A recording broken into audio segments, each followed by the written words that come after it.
Good morning दोस्तों। इस video में हम देखेंगे दो क्वेश्चंस हैं, दो कमेंट बॉक्स में मेरे सब्सक्राइबर मिस्टर मुदासिर जी ने डाले हैं, तो उसके बारे में हम थोड़ा सा डिस्कस करेंगे, कोशिश करेंगे इसको एक्सप्लेन करने की। तो आइए करते हैं शुरू इस वीडियो को।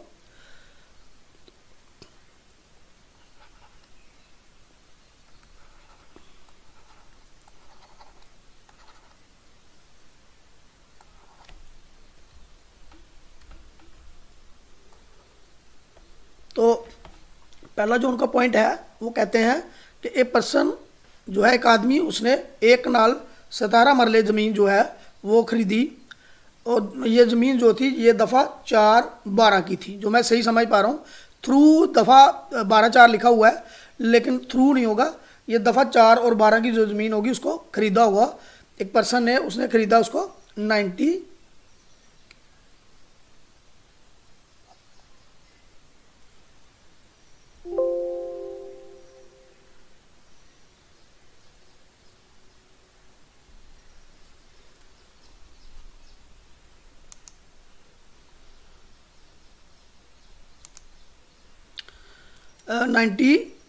उन्होंने इस ज़मीन को ख़रीदा 1984 में।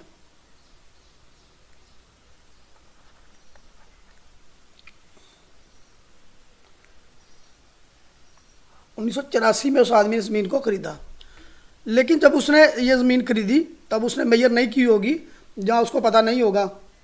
लेकिन क्या होता है, ये कहते हैं कि 2000 में जिस ओनर ने, पहले वाले ओनर ने ज़मीन बेची थी, फर्स्ट ओनर, उसने ज़मीन पहले सेल की एक नाल 17 मरले, तो लेने वाला जो हो गया फर्स्ट बायर, पहला बायर, मुश्तरी। अब ये वाला ओल्ड पुराना ओनर है, ये कहते हैं इनके क्वेश्चन के मुताबिक 2000 में इसने फिर वो ज़मीन जो है उसमें से 7 मरले ज़मीन फिर बेच दी। अब ये कहते हैं, इनका क्वेश्चन है जो, ये कहते हैं कि उस 7 मरले के लिए हमें कहाँ जाना चाहिए, हमें क्या करना चाहिए, प्रोसीजर क्या रहेगा। तो कोशिश करूँगा मैं इस वीडियो में आपको एक्सप्लेन करने की। देखिए, लैंड जो है वो अगर उस आदमी ने, फर्स्ट बायर ने, प्रॉपर तरीके से ख़रीदी होगी तो उस समय भी लैंड का फ़र्द इंतखाब इशू हुआ होगा फर्स्ट बायर को। हाँ, उसमें ये होगा कि उस समय जो फ़र्द इंतखाब जारी हुआ होगा उसके ऊपर जो नक्शा लगा होता है, मैप जो लगा हुआ होगा, वो मैप क्या होता है, उस समय का मैप दस्ती होता है। यानी कि आजकल अगर लैंड की सेल परचेज होती है तो फ़र्द इंतखाब जब बनता है, फ़र्द जब कटती है, आमतौर यही बोलते हैं लोग, फ़र्द कटी, तो फ़र्द जब काटी जाती है तो उसके ऊपर मान लो ये एक नंबर खस रहा है कोई, तो उसने यहाँ पे 10 मरले ज़मीन या 2 मरले बेची, तो यहाँ पे पर्टिकुलर जगह पे एक ततीमा बनता है, तो वो पर्टिकुलर प्लेस होता है, उसको बोलते हैं ततीमा। लेकिन पहले क्या होता था, ततीमा नहीं बनता था, पहले हो सकता है दस्ती नक्शा बनाओ। अगर उसकी लैंड एक नाल 17 मरले है तो लंबाई चौड़ाई उसके ऊपर दी होगी, तो वो लेकर के, जैसे मैंने लैंड रेवेन्यू एक्ट में बताया था सेक्शन 94, 95 वगैरह में, कि आप डिमार्केशन ऑफ लैंड कर सकते हैं। सेक्शन 95 जो है लैंड रेवेन्यू एक्ट की, उसमें अगर आपने नहीं देखा होगा तो वीडियो आप देख लीजिएगा डिमार्केशन के ऊपर। तो लैंड रेवेन्यू एक्ट 95 जो सेक्शन है, सेक्शन 95, ठीक है। जब आप इसके लिए, आपको डिमार्केशन की एप्लीकेशन देनी होगी, डिमार्केशन के लिए अप्लाई करना होगा, तो डिमार्केशन का पूरा प्रोसीजर जो है मैंने उस वीडियो में दिया हुआ है, किस तरीके से होती है, क्या होती है।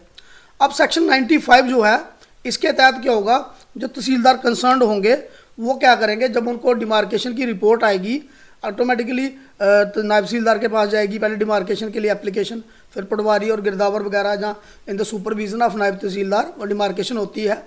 तो जैसा आपने बताया कि वहाँ पे जो एरिया रह गया हुआ, वो 1 कनाल रह गया हुआ, जब उनकी रिपोर्ट आएगी 1 कनाल की, कि डिमार्केशन में मिलेगा कितना, 1 कनाल, वो आपको बता भी सकते हैं लेफ़्ट राइट किसके पास आपका चला गया हुआ। और रिपोर्ट, जब वो रिपोर्ट मिलेगी, नायब तहसीलदार जब वो रिपोर्ट देंगे तहसीलदार को, तो तहसीलदार साहब उस डिमार्केशन को कन्फर्म करते हैं। इन दैट केस तहसीलदार जो है वो वहाँ पे स्पॉट पे जा भी सकते हैं अगर ना जाना चाहें तो उनकी मर्जी। अगर वो नायब तहसीलदार की रिपोर्ट से ओके हैं, सेटिस्फाइड हैं, तो वो उस डिमार्केशन को कंफर्म कर सकते हैं। अब होता क्या है कि अगर तो ये जो जैसे 1984 की बात है, तो अगर 6 महीने का मसला होता, क्योंकि दूसरी पार्टी के पास पोजेशन आ गया हुआ है, अगर 6 महीने तक का अरसा होता तो नायब तहसीलदार जो थे वो मजाज थे, रेवेन्यू ऑफिसर जो थे वो मजाज थे कि उसके कब्ज़े को छुड़ाने के, ठीक है। लेकिन अब क्या है, अब जो कब्ज़ा है वो 6 महीने से ज़्यादा है, तो रेवेन्यू का कोई भी ऑफिसर जो है इस मसले में पोजेशन नहीं दिला सकता, उस पार्टी को बागुजार नहीं कर सकता, एक नंबर। उसके लिए फिर जब आप रिपोर्ट मिलती है तो आपको सिविल कोर्ट में जाना पड़ेगा, सिविल कोर्ट में जाना पड़ेगा फॉर पोजेशन, क्योंकि जो 7 मरले का लेस पोजेशन है, 7 मरले की जो कमी आ रही है, उस पोजेशन के लिए कहाँ जाना पड़ेगा, सिविल कोर्ट में। और जो सिविल कोर्ट का ऑर्डर होगा वो रेवेन्यू के ऑफिसर्स के ऊपर वाइंडिंग होगा। अगर सिविल कोर्ट ऑर्डर देता है कि इस पार्टी को पोजेशन दिलाइए 7 मरले का, तो वो एग्जीक्यूटिव मैजिस्ट्रेट फर्स्ट क्लास या सेकंड भी दे सकते हैं, अगर तहसीलदार के पास जब फैसला आएगा सिविल कोर्ट से, तो उनको क्या करना होगा, इसको बागुजार करना होगा और उस आदमी को पोजेशन दिलाना होगा, क्योंकि यहाँ पे इस मसले में सिविल कोर्ट का डिसीजन ही फाइनल होगा, ठीक। अब दूसरा केस क्या है कि अब सेकंड पार्टी जो है जिसने 7 मरले द्वारा खरीदा है,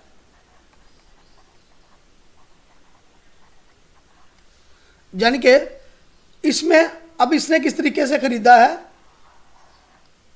अब जब इसको ओनर ने बेचा होगा तभी उसका क्या बना होगा, फर्द बना होगा, तभी नक्शा बना हुआ होगा। तो ये जो मैप होंगे ये अलग अलग जगह के होंगे, पहले वाला अलग होगा, ये वाला अलग होगा, ऐसा हो नहीं सकता कि सेम जगह का ही फर्द बना हुआ हो। तो ये भी वेरीफाई होगा और मोस्ट प्रोबेबली 99% चांसेस है जो 1 कनाल 17 मरले जो हैं, एक कनाल 10 मरला जो है, उसने जो 17 मरले जो उसने आदमी ने खरीदा था, तो उसके पास रह गया था 1 कनाल 10 मरले। तो सिविल कोर्ट का जो डिसीजन होगा वो फर्स्ट जो बायर होगा उसके ही फेवर में होगा, क्योंकि एक ज़मीन जो है वो 2 बार ना बेची जा सकती है, ना खरीदी जा सकती है।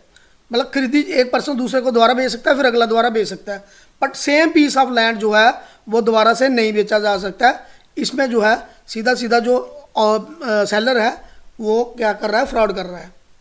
तो वैसे फर्द एक जगह का नहीं हो सकता, 99% चांसेस यही हैं। तो इसके लिए जाना पड़ेगा सिविल कोर्ट में, और सिविल कोर्ट का जो डिसीजन होगा वो फेवर करेगा जो फर्स्ट बायर है जिसने 1 कनाल 17 मरले खरीदी है। तो इस पार्ट के लिए इतना ही। अगर और कुछ आपको जानना होगा तो you can write in comment box. तो सिंपल सा प्रोसीजर है। अब ये सेकंड पार्ट जो है, father has gifted his uncle's land. अब एक पिता जो है, अब जो मैं एज पर स्टेटमेंट समझ पा रहा हूँ,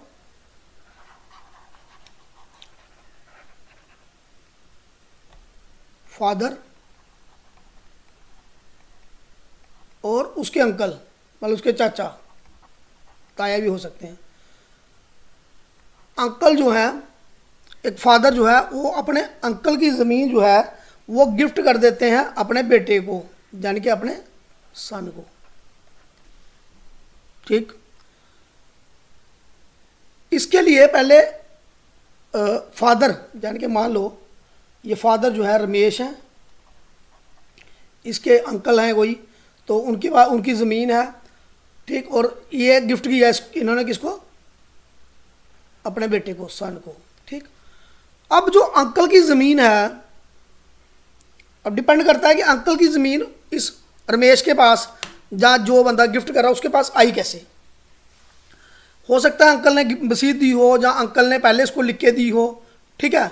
2 का केसेस तो ये हो सकते हैं कि अगर ये जो अंकल हैं इन्होंने पहले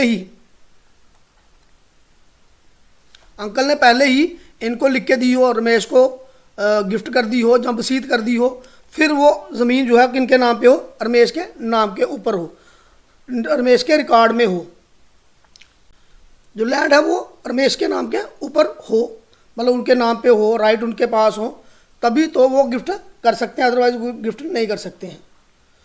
तो हो सकता है पहले ये देखना होगा क्या ये जो अंकल हैं इन्होंने रमेश को किसी तरीके से लैंड ट्रांसफ़र की है, गिफ्ट किया है, वसीयत किया है, फिर ये लैंड जो है रमेश के नाम पे, यानी कि जो फादर बाद में गिफ्ट करेगा इसके नाम पे स्टैंड करती है कि नहीं करती है ना।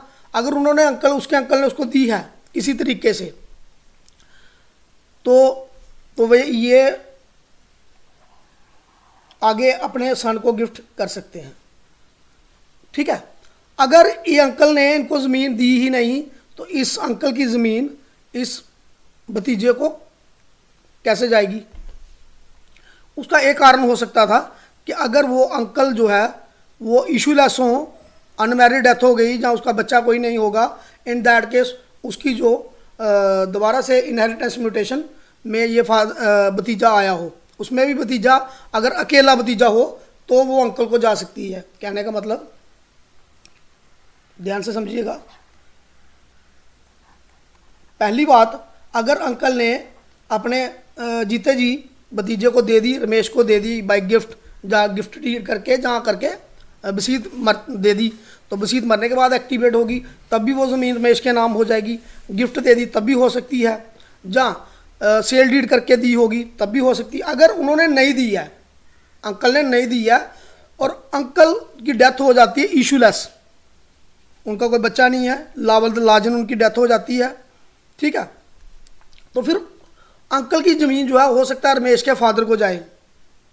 अगर रमेश के फादर जिंदा हैं तो, अगर रमेश के फादर की डेथ हो गई है और रमेश अकेला है तो इसको जाएगी वापस। ठीक है, कारण सिर्फ उस कंडीशन में जब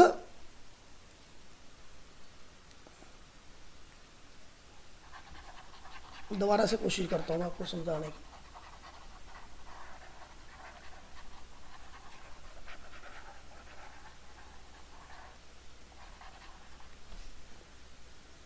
पहले ये वो वाला फादर है रमेश जो आप कह रहे हैं, जिसने अपने चाचा की ज़मीन अपने बेटे को गिफ्ट कर दी। ठीक, अब ये जो रमेश है इसका अंकल जो है जिसकी ज़मीन है, रमेश का फादर और ये अंकल दोनों भाई होंगे। अगर सिर्फ ये दो भाई हैं, दो ही भाई थे, तो क्या होगा, अगर वो अंकल जो हैं वो अपनी मर्जी से रमेश के फादर को भी ज़मीन दे सकते थे या रमेश को भी दे सकते थे। ठीक, जिंदे जीता जी गिफ्ट करके या सेल करके या वसीयत करके। अगर उन्होंने अपने रमेश को डायरेक्ट दे दी होगी तो रमेश गिफ्ट कर सकता है, जो फादर हम बात कर रहे हैं वो अपने बेटे को आगे गिफ्ट कर सकता है। अगर उसके रमेश के जो फादर होंगे, इस पार्टी के फादर, ये दोनों भाई हुए, अंकल ये इसके अंकल और ये दोनों भाई हुए ना। अगर ये दो ही भाई हैं और अंकल की डेथ हो जाती है लावल द लाजन विदाउट इशू, कोई बच्चे, तो अगर ये इसका ये बाप जिंदा है इसका रमेश का, तो ये इसको विरासत हो सकती है, इसकी लावल द लाजन की विरासत वापस जाती है अपने भाई को। और अगर सिंगल भाई है तो अकेले को हुई होगी, अगर ज़्यादा भाई होंगे तो ज़्यादा को हो सकती है। लेकिन अगर ये फादर भी डेथ हो गई है तो आगे फादर का एक ही बेटा था रमेश, इन दैट केस ये अंकल की विरासत भी इसको जा सकती है। ये कुछ लीगल वेज हैं जिससे अंकल की जो ज़मीन जो है वो बेटे के पास, भतीजे के पास आ सकती है। अगर रमेश के दो भाई होंगे तो फिर अगर विरासत जाएगी दोनों भाइयों को जाएगी। कंडीशन सिर्फ यही है, अंकल जो है उसकी डेथ जो है इशूलेस हुई होनी चाहिए। ठीक, फिर ये रमेश अपने बेटे को गिफ्ट कर सकते हैं अगर इन्होंने थ्रू प्रॉपर चैनल या तरीके से वो प्रॉपर्टी एक्वायर की होगी तो। अदरवाइज अगर इन्होंने रमेश को वो प्रॉपर्टी मिली ही नहीं है अंकल से through proper channel, through sale deed, gift deed या विरासत के थ्रू, है ना, तो फिर ये गिफ्ट कर ही नहीं सकते। क्योंकि गिफ्ट करने के लिए आप जब गिफ्ट करते हो किसी को, तो गिफ्ट करने के लिए, गिफ्ट डीड के लिए भी मेरा एक वीडियो बना हुआ है, वो आप चेक कर सकते हैं। गिफ्ट डीड जब आप करते हो तो आपके पास उस ज़मीन के राइट होने चाहिए, तभी आप गिफ्ट कर सकते हो, अदरवाइज आप गिफ्ट नहीं कर सकते हो। ठीक है, अगर रमेश के पास राइट थे तो वो गिफ्ट कर सकता था, अगर राइट नहीं थे तो वो गिफ्ट कर ही नहीं सकता था। अपने अंकल की ज़मीन जब उसको मिली, किस तरीके से मिली है, क्या अंकल ने उसको गिफ्ट दी है, क्या अंकल ने उसको वसीयत दी है, क्या अंकल की ज़मीन का अंकल जो लावल्द लाजन थे उस वजह से उनको लावल्द लाजन मतलब इशूलेस, जिसका कोई बच्चा नहीं था, या अनमैरिड डेथ हो जाए, तो इस केस में भी विरासत वापस जा सकती है। तो ये चीज़ें वहाँ पे देखनी होंगी। फिर अगर तो रमेश को वहाँ से मिली नहीं अपने अंकल से ज़मीन किसी तरीके से प्रॉपर तरीके से, तो वो जो उसने गिफ्ट जो आगे कराई है वो that will be invalid, illegal होगी म्यूटेशन। उसके लिए देखना पड़ेगा अगर इसकी म्यूटेशन जो हुई होगी, अंकल की ज़मीन की म्यूटेशन जो